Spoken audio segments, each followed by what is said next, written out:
This image is taken from a recent book chapter that I did with Jehan Marcoux of Americans for Safe Access that should come out in Advances in Pharmacology in August. And it's meant to show the diversity of products that come from cannabis. Now, we're going to mainly be concerned today with the top, which is basically the unfertilized female flowering tops, and of course the glandular trichomes with their production of cannabinoids and terpenoids. But if we look at other parts of the plant, from the sprouted seeds, we get something called canflavin that I hope you'll be hearing about in the future. From the roots, we have totally different chemicals that also have great medicinal properties. And unfortunately, a lot of this is just getting thrown away now. And again, hopefully that's something you'll learn about in the future. You'll see here a bunch of familiar plants that have ingredients common to cannabis, and these are the terpenoids. Coming from the top, you'll see a lemon or other citrus for limonene, pine needles for pinene, you've got hops for myrcene, you have lavender for linalool, and we'll be talking about these. So these terpenoids, many of us believe fervently, have strong synergistic effects with the cannabinoids. Some of them are painkillers in their own right, or have anti-inflammatory or mood-altering effects that tend to boost the effects of THC and CBD in the plant. First, we're going to talk about some safety issues. It remains the case that most people prefer to smoke cannabis. However, it remains illegal in most jurisdictions, especially even where cannabis is otherwise legal, and it's because of the smoke, not because of the source of the smoke. But the concern is a public health measure, as we've heard previously, about secondhand smoke, and some people just don't like the smell or don't like the fact that they're being exposed to the smell by people of looser morals than themselves. That is a joke. Obviously, this provokes intoxication. That may be the point of recreational cannabis usage. It's actually less advantageous for the chronic medical user. It has been said that this is an easy way to titrate the dose, but with cannabis being very potent these days, often one inhalation may be more than the medical user really needs. The real problem is this produces polyaromatic hydrocarbons. Those are potential carcinogens, and although cannabis-only smokers do not develop lung cancer, your body still has to metabolize these, and we know that the act of smoking does produce changes in the bronchial tissues that look pre-malignant, even if it doesn't turn into a cancer. Although some of my friends do not believe this, smoking of anything will never be Food and Drug Administration approved as a pharmaceutical. A big problem now, and actually this was not a problem so much in the olden days, but increasingly in cannabis commerce, is pesticides in smoked cannabis. Keep in mind, there are no EPA tolerances for cannabis or any smoke crop. It's never been investigated really until recently. Some of these things were developed for use on crops, sometimes that were eaten, but the idea being that be washed off in what you eat. This experiment that was done by Sullivan et al., they looked at spiking pesticides onto cannabis and using a smoking machine to see how much of the pesticides they could recover. And depending on which was involved, it could be as much as 70% of the toxic residues got through in the smoke. And you better believe, if it was in the smoke, it's going to get into your lungs and the rest of the body. Well, why is that important? It is because these are highly toxic, and you may think we're really different from bugs, but in most instances, if something's bad for the bugs, it's bad for you too. So we're not as different as we'd like to think.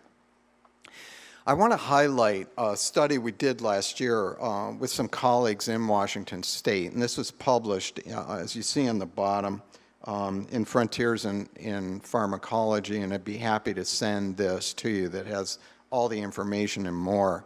What was done was 26 different types of cannabis, mainly concentrates, because that's about 60% of the market in Washington. These were collected and they were observed in transit to a lab in Spokane that's state approved and for analysis, basically. Now, the results were really bracing. 22 of the 26 samples were positive for pesticides. That's 85%. Now, it wasn't just a matter of a few parts per billion. This happens a lot. It could have been drift from a field or something else, or multi-generational transmission. In this instance, we're talking about mainly indoor grows where the situation should have been highly controllable. But despite that, in the samples, in the 85%, the vast majority had multiple contaminants and had hundreds of thousands of parts per billion of these pesticides on them. And it was quite amazing that of the 26 samples, there were 24 distinct pesticides that were seen. Some of these are insecticides, they're miticides, they're fungicides, some are insecticidal synergists, on every chemical class, organophosphates, carbamates, and then the neonicotinoids, which are infamous for being one of the factors that's killing the honeybees and responsible in part, at least, for colony collapse disorder. And as you see, it kills all three types of bees at the bottom. And this is what they look like. We're not going to get into the biochemistry of these, but these are some really insidious chemicals. They were never designed to be ingested by humans in any amount. And again, theoretically, there might be safe amounts of these that won't cause you trouble, but the problem could be cumulative. A lot of these things are going to persist in the body and do no good in any respect. Just one example. This is carbaryl, what's known as a carbamate insecticide. It's what's known as a bad actor, which in the parlance of the field means that it's got multiple different types of toxicity. It is a cholinesterase inhibitor. This means that it prevents the breakdown of acetylcholine, and when there's too much of it, it produces convulsions, among other things. So you can understand if cannabis is being given to a child who has epilepsy to begin with, and this substance can cause seizures in somebody who didn't have that tendency before, how dangerous it could be for a patient. It's also a carcinogen and a developmental and reproductive toxin and a suspected endocrine disruptor, and we've got plenty of those in our plastic products and other things in the environment as it is. Another danger out there is heavy metals. Cannabis is what's known as a bioaccumulator. That's great. If you wanted to detoxify the soil at Hanford, you should grow hemp, because that's going to get into the hemp, and theoretically you could take the hemp and put it somewhere safe, and eventually the soil might be better and less contaminated. But for a crop that's going to be ingested, like cannabis, if there are heavy metals in it, lead, mercury, cadmium, arsenic, any of those, they're going to get into the cannabis as well. So again, this is something that should be monitored from a public health standpoint so that we can ensure that everyone has safe material. Now, again, over time, we've developed some interesting technologies for cannabis administration. Paramount among them is vaporization, which clearly is an advantage over smoking. The idea being that you boil off the trichomes with the cannabinoids and terpenoids at a point that's lower in temperature than burning with the production of polyaromatic hydrocarbons. And you've got a demonstration here left to right of the untreated ground cannabis after vaporization at 175 degrees Celsius, then 195, and then 230, which is the highest setting on this type of volcano machine. And at that point, it's pretty toasted, but not quite burned. Unfortunately, despite many studies having been done, none have shown a total absence of the polyaromatic hydrocarbons. And since a lot of the cannabis available is grown with synthetic fertilizers, it tends to have ammonia on it, which also gets into the vapor and is a neurotoxin. So this poses some of the same regulatory hurdles as smoked cannabis would, and it's unlikely the FDA is going to be very well disposed towards a vaporization device for cannabis for approval. We'll see. If so, they'll have to demonstrate that they've eliminated any risk of these substances. And then there are other ways of using cannabis. These are pictures taken a long time ago, mostly at Berkeley Patients Group. In the upper right, you see these cannabis confections meant to resemble candy bars that would be attractive to kids, and you can understand why the DEA might not think that this is a good idea. Rather, it's hoped that current labeling will be more modest. This was a survey that was done a few years ago, and this was internationally, but it included input from the U.S. And if we look at it, you see that smoking predominated even among patients, that 72% preferred that way, and that 50% had tried vaporizers, but only half of those actually preferred them. And at that time, very few people were using oral preparations. Now, this was before the strong advent of cannabis concentrates and a greater availability of tinctures like we have now. Additionally, they have very little of this in Europe, so some of this data may be a little bit old, but it does show you areas that could be improved. Over time, there's been what I like to call the quest for higher THC, and we've been eminently successful with this.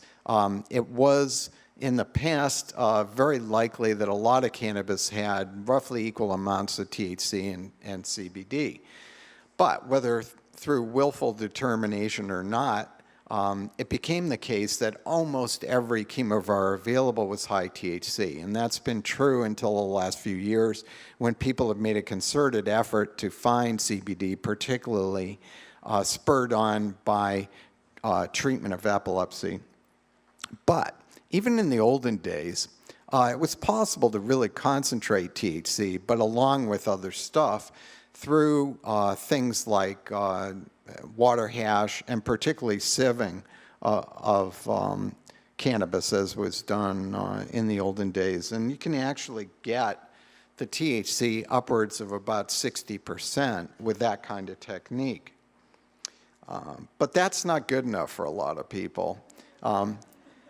And so we've had the advent of dabs, wax, and various concentrates, usually solvent extracted. And unfortunately, a lot of these extracts are flammable or explosive. I can tell you the story because it came from Oregon. Several years ago, my wife was traveling along the coast here with a friend of hers, and they got rousted out of bed at 3:30 a.m.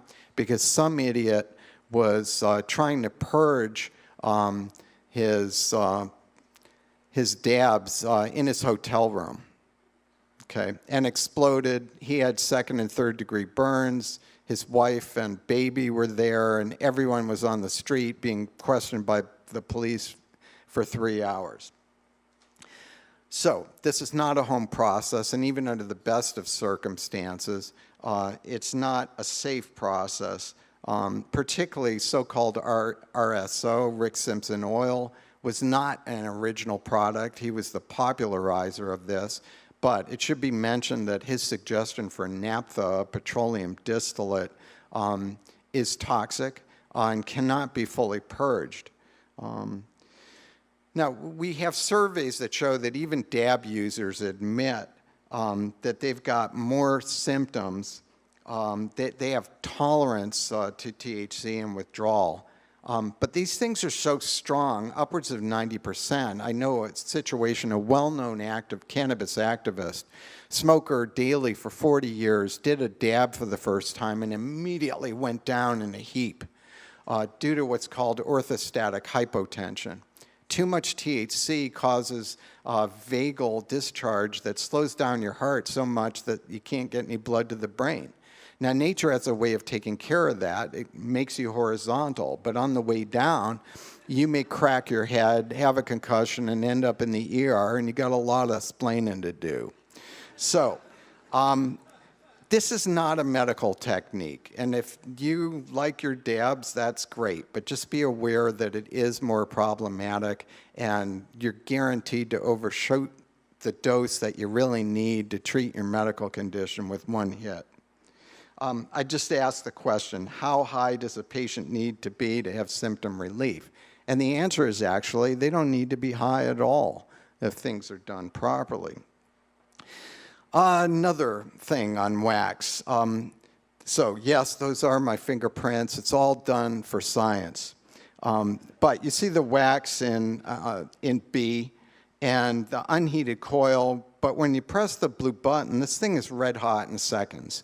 So calling this vaporization is a euphemism. It is a type of burning, and nobody has actually done the experiment to burn wax and tell you what comes out. I think it's going to look a lot like smoking, and maybe there's some weird and wonderful, not so wonderful things that come out of it we don't know about. It is clear that with a lot of vape pens, that the wax is so thick you can't recruit it properly. You know, things are not going to work after a few actuations. So commonly, this is cut with propylene glycol and glycerol. Now, those are not a big deal if you take them orally, but they were never designed to be heated or inhaled. This experiment that was in the New England Journal of Medicine was actually done with a nicotine preparation, but there's no reason to think it would be any different with cannabis, because under heat, those solvents with it form formaldehyde. You may have heard of this. It's what they embalm people with. It's also a carcinogen. And it was estimated that when people inhale this material, it actually could produce a risk of cancer that's 15 times more than cigarette smoking. So hardly something to be recommended. Okay, now back to the plant. There are many classifications of cannabis. One that is popular and helpful is this from Ernest Small, who has been a proponent of the idea that there's one cannabis species. Type 1 cannabis is high in THC. So this is the most familiar in commerce. Type 2 is mixed THC and CBD, what used to be quite common and now is beginning to be more common through concerted effort. And then type 3 cannabis, especially used for treating seizures, that's CBD predominant. And I should add, should not be produced from hemp refuse. How many species there are has been a debate for hundreds of years now. Cannabis sativa, cultivated cannabis, was coined by Leonhard Fuchs in 1562 and was adopted by Linnaeus, the guy who gave us Latin binomials in general for plants, in the 18th century. About a generation later, this upstart Lamarck from France described a plant you see on the right from India that he called Cannabis indica. Now, unlike what most people think of, this was a bushier plant but with narrow leaves. And it's not like what people describe as indica today. So we've had a battle royale about the nomenclature, which has continued to the present day. In a recent publication, I was quoted as saying that if you have 12 botanical taxonomists, you're going to get 26 different opinions on this. One of my mentors was Richard Evans Schultes, who was the father of modern ethnobotany. In 1970s, he went to Afghanistan, and you see him here with his friendly guide. Do not try this today. But you see him with what most people would describe as an indica plant. And if you look in the middle, that's how he described it. So this is a 1 meter tall, very bushy plant, doubtlessly very potent. But this doesn't resemble what Lamarck was describing at all. And so it's created more and more confusion. And just to give you an idea there, my friend David Watson is next to a plant he developed. This would typically be called a cannabis indica because you see the close-up of the leaves, but it's a huge plant, and it's made for seed. It has relatively low THC, so this is very confusing. Then we've got a stand of 1 meter high, unbranched cannabis. This picture I took in Morocco in 2002. So it looks like what people call Cannabis ruderalis, roadside cannabis, which is thought by some to be a progenitor of the other cannabis types, but in fact, its genetics are really no different than some of the others. So we come to the current time. We need a system that will tell you a little bit about the shape of the plant, what its basic chemical class is, 1, 2, or 3, what the leaves look like, but more importantly, the bolded stuff. What's the cannabinoid content?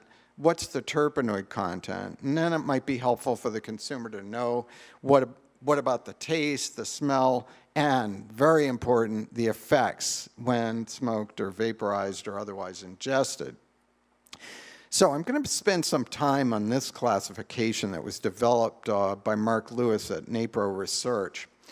So this report form is called Phytofacts. And from the top, you get bars that tell you the concentration of the cannabinoids and terpenoids as well as the moisture. Then you've got this nice ring that shows the top 2 cannabinoids and their proportions, a listing of the top 5 cannabinoid concentrations, and a picture of the bud. In the third panel, you see our familiar plants, lemon for limonene, and black peppercorns for caryophyllene, along with this nice spider chart that gives you a description of the smells and tastes. And then next to that, there's a description of the effects. And you see high in comfort and energy, but low in sedation. So let's analyze that. Going to the bottom panel, you see the yellow bar is very long. That's limonene. Limonene is a very powerful antidepressant, and it causes a brightening or presence of the THC effect that a lot of people find very electric and stimulating. And this will mellow into a very calm state subsequently. The long blue bar is caryophyllene. This is a fascinating substance. It's not just a terpenoid, it's also a cannabinoid. It works on the CB2 receptor. That's the non-psychoactive receptor that mediates pain relief and is anti-inflammatory. And then at the bottom, in purple, you've got very low myrcene. You've heard already, the most common kinds of cannabis around are high THC and high myrcene. Myrcene is the couch lock factor, and certainly some people like this, but if you've got to work or study, it's not going to be conducive to that. So what we've got here is a high THC chemovar, and that is the proper name for how we should call these things. There is, botanically, there's no such thing as a strain. That's why I have an upcoming paper whose subtitle is No Strain, No Gain. There are no strains. There are chemovars, chemical varieties.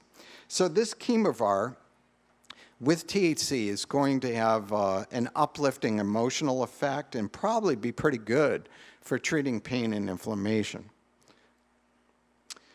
Some other examples. This is another type 1 plant, so it's very high in THC, but you see a lot of green here. The green is alpha-pinene. Now, this is an ingredient that used to be present in old-time cannabis, but is pretty unusual today. And I'd like to see more of it because This does something, what was I saying? Oh yeah, short-term memory impairment, okay? I don't have a pharmacological excuse for what just happened, okay? Put it off on age. But pinene is an acetylcholinesterase inhibitor. Now, you heard that term once before in relation to the pesticides, but that's extremely potent. This is mild. And it's mild enough to reduce the breakdown of acetylcholine in the brain, the memory molecule. And this is fully capable of reducing or reversing the short-term memory impairment for which THC is so infamous, okay? And then again, you've got a good amount of other things and very low in myrcene. So this would be a useful one for clarity in the high. Next, we're going to look at a type 2, equal amounts of THC and CBD. This one's called Sweet Surrender. I call this one general purpose because you've got equal amounts of the two main cannabinoids, which would give it really wide applicability for medical conditions.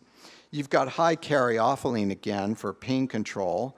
You've got a nice amount of limonene for mood. And again, low in myrcene, so should be relatively non-sedating.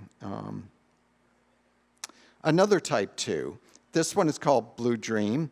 Again, pretty balanced. You've got a lot of pinene for clarity, and you've got some beta-pinene. Beta-pinene is a related molecule. Unfortunately, nobody's done much work on its pharmacology, so we don't know what it does, but you see a smattering of other things. And this might be a good general purpose agent, particularly for people who have to work or study. This one's really interesting. This is called Rainbow Gummies, or B4P2665. That means something to Mark. But this is a type 2, equal amounts of THC and CBD. This was the Emerald Cup winner in 2016 in the type 2 category, which was neat. Because usually people say they don't like this type of cannabis. And the reason being that usually the myrcene is too high. But in this one, you see there's a lot more terpinolene. Terpinolene has a bit of that acetylcholinesterase inhibition. It also tends to produce a buzz that a lot of people like. What was funny about this was accidentally entered in the type 1 competition, the high THC, and it was on its way to winning before they figured out that it was misplaced. And it ended up in the top 10 anyway, based on preliminary results. So this was a revelation because, again, the recreational smoker usually hates type 2s because the peak high isn't as long. If you have enough THC, it doesn't matter, and so I think that's a bit of prejudice talking. This is a type 2 legend. It's, again, very high in limonene. Your lavender bar down there is very high. That's linalool, which is a local anesthetic and has some sedative properties and should be very good for treating burns. Additionally, though, it's an anticonvulsant. Because there's a good amount of CBD in this, as well as linalool, this should also be good for epilepsy. So we've got two very different conditions being described as indications for this chemovar, but that's the way cannabis is. Sometimes funny things happen. This is a type 3 legend, so it's originally from the same kind of genetics, but this one's bred for CBD predominance. So relative good amount of limonene, very high in caryophyllene, and again in linalool. So this one should be good for pain, inflammation, and addiction. Another thing about caryophyllene is when there are CB2 agonists, drugs that stimulate that receptor, it interferes with addictive behaviors, such as with cocaine and other substances. So this is something we'd really like to have the opportunity to test in people that would like to quit the habit. Here's another type 3, CBD predominant. This is called lemon CBD. Again, high in limonene, relatively high in caryophyllene. Again, there's some linalool. So this should be good for depression and anxiety.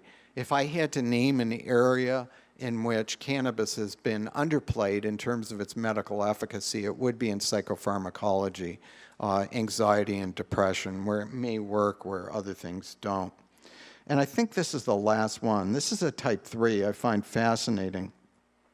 So it's very high in CBD, but look at the tan in the ring. The second most common cannabinoid in this is CBDV, cannabidivarin.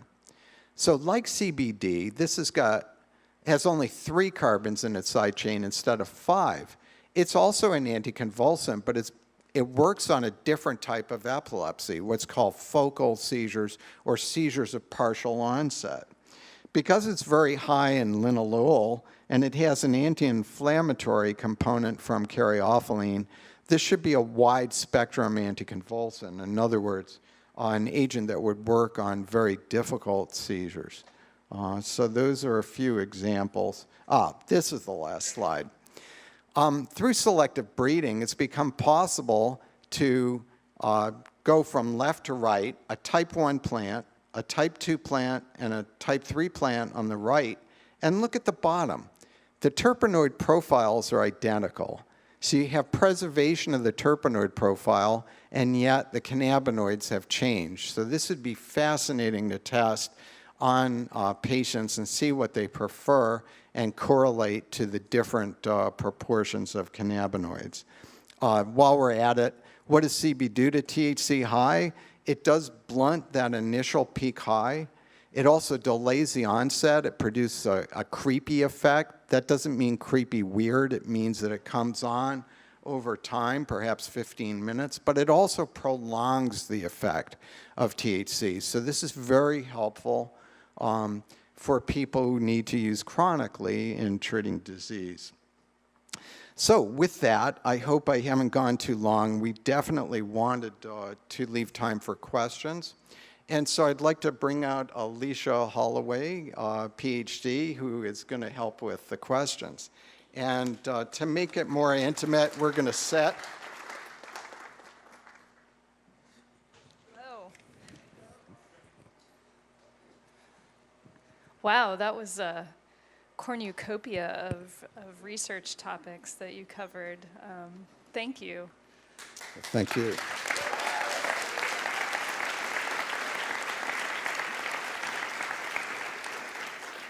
I'm with Phylos, and my team makes the galaxy happen, so hopefully you'll be able to check out the Phylos Galaxy.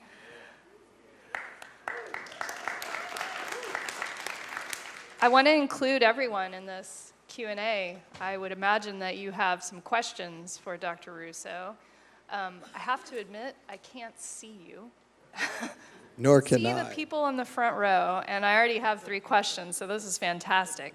I hope we can even continue on this idea of entourage effect, but I just want to actually take a couple questions from the audience. Right there, yeah? So you mentioned that with the administration of vaping, the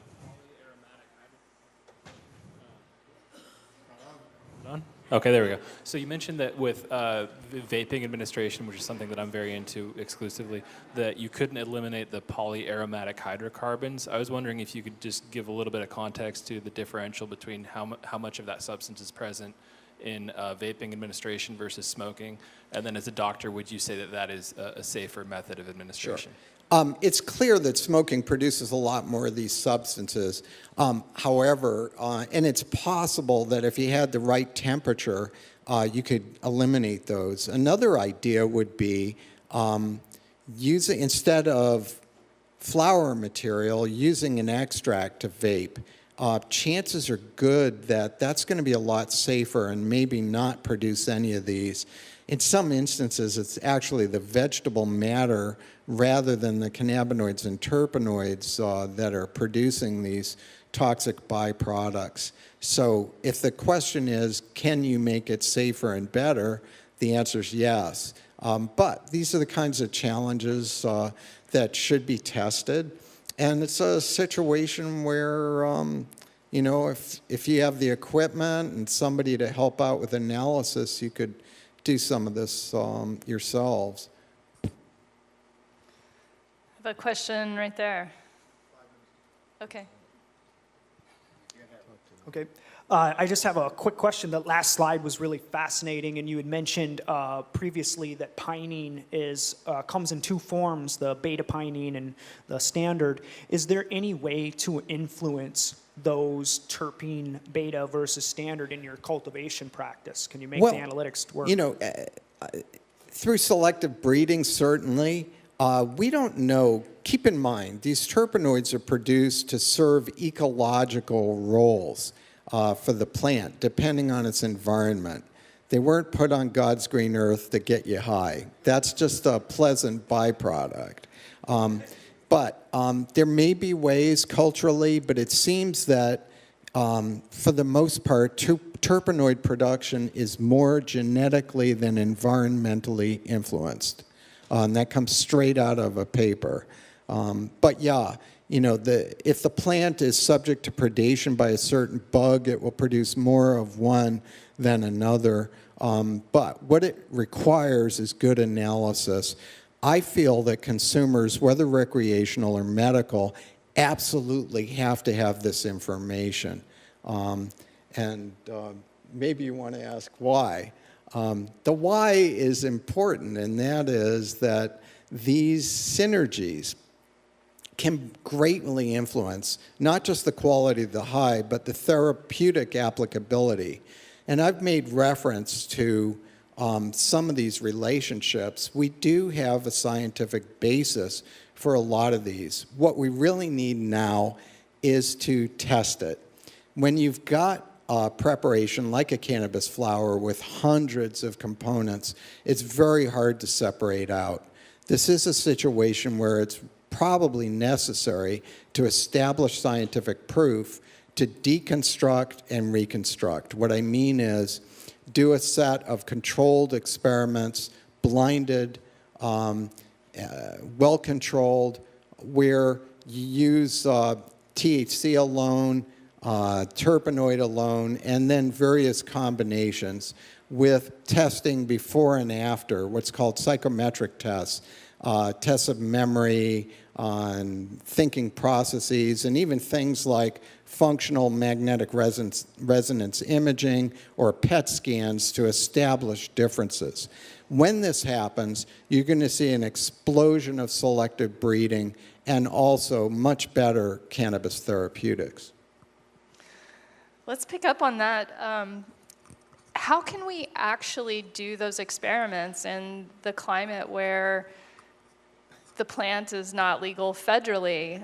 Can we acquire these extracts and combine them and do human trials? Well, the ironic thing is you can import extracts from abroad. You just can't use it if you make it anywhere within the US of A.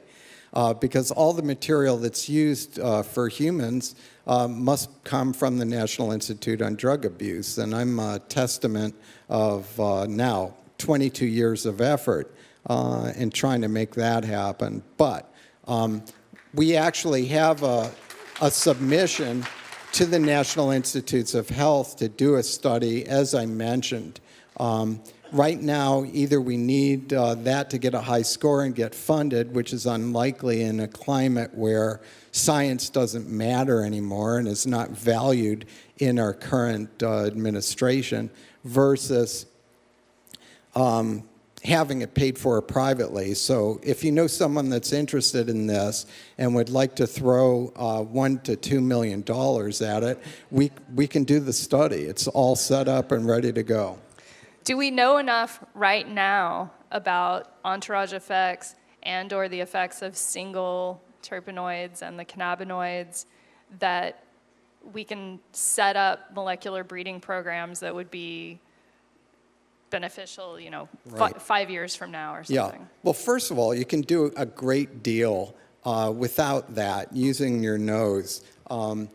I remind people that the whole lavender industry was based on what smelled good before they knew anything about the genetics. But In fact, we now know what some of the enzymes are that make the terpenes in cannabis, and what we need to find out is how they're genetically regulated. When we know that, selective breeding alone will be enough. We don't need genetic modification. We don't need CRISPR technology to knock out genes. This plant can do it all if it's given the chance. Thank you.